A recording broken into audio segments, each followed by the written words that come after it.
As we begin this session, and by way of review, I'd like to remind you of what we discussed in previous sessions in Hebrews chapter 2. As you recall, verses 1 through 4 consist of the first of 5 warnings we will examine as we make our way through this epistle. This was a warning against drifting, that we should not neglect our salvation. Then in verses 5 through 9, we focused on the incarnation of Jesus, and finally in verses 10 through 13 in our last session, we discussed the topic of glorification, the glorification of man. Now, this last section of chapter 2, verses 14 through 18, deals with the topic of redemption. And as you may recall in verse 10, Jesus was to bring many sons to glory. And in order to do that, there were several things Jesus had to do. The first is that he destroyed the devil, who had the power of death. Verse 14 says that Jesus might render powerless him who had the power of death, that is, the devil. Now, I don't have this on the screen for you, but Deuteronomy 32, verse 39 says, "See now that I am he, and there is no God besides me. It is I who put to death and give life. I have wounded, and it is I who heal. And there is no one who can deliver from my hand." God gives and takes life. It's not Satan's to do so. How did Satan have the power of death? I would suggest that he entices people to sin, which incurs God's wrath. God did not annihilate Satan. Satan lives forever. God did destroy the ability of Satan to keep man under sin. We are all slaves to something, whether it be to God or to Satan. The good news is we get to pick our master. The bad news, if we choose wrongly, we face the consequences of our choices.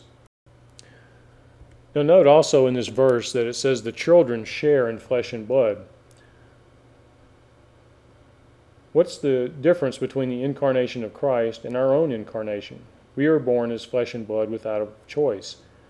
But it says that he, or Jesus, partook of the same. In other words, for Jesus, his taking on human form was voluntary, a notable act of service.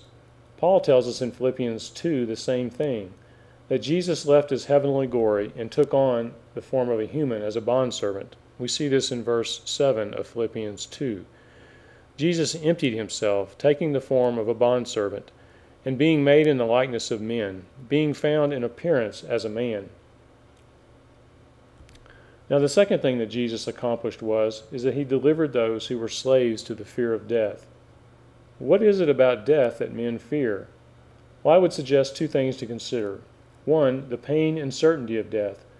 Now with Jesus we have hope. Although the pain and the certainty of death remain, there is something beyond death. Secondly, people fear in the direction of their hope.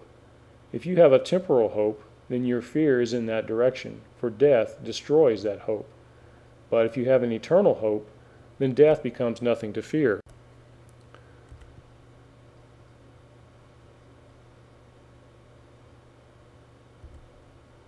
The third task that Jesus accomplished is that he became our high priest and therefore satisfied the justice of God. It says in verse 17, he had to be made like his brethren in all things, so that he might become a merciful and faithful high priest. Now note that this is the first place in the book where Jesus is referred to as our priest or high priest, and also note that he is called this nowhere else in the Bible. If you'll note just up there in verse 16, it says that he gives help to the descendant of Abraham. So it was for his sheep, the seed of Abraham, that he laid down his life.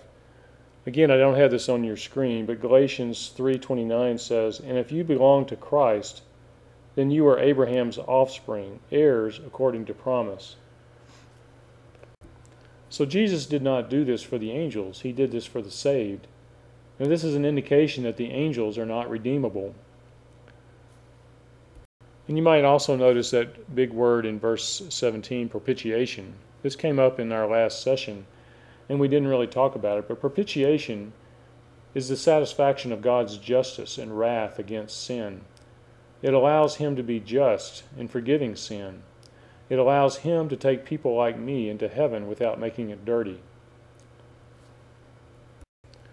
The word is translated reconciliation in the King James, atonement in New International Version, and it's seen as propitiation in the English Standard Version and the New American Standard. So just to restate that the propitiation is the satisfaction of God's justice, that because of Jesus' sacrifice as a propitiatory sacrifice, God is able to declare us righteous. Now the fourth task that Jesus accomplished is noted in verse 18. He comes to the aid of those who are tempted. And Jesus suffered in being tempted. When there is no drawing to the sin, there is no real temptation. For example, I'm not tempted to take drugs, therefore I'm not tested or tempted. But when there is a drawing to the sin and a successful resisting of the temptation, there is suffering. And Jesus suffered in temptation.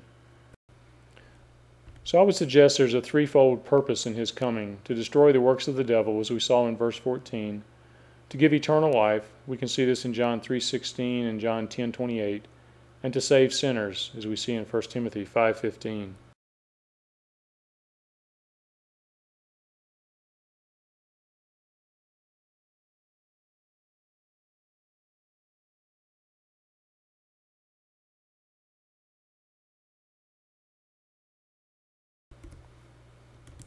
So for our so what questions, consider these.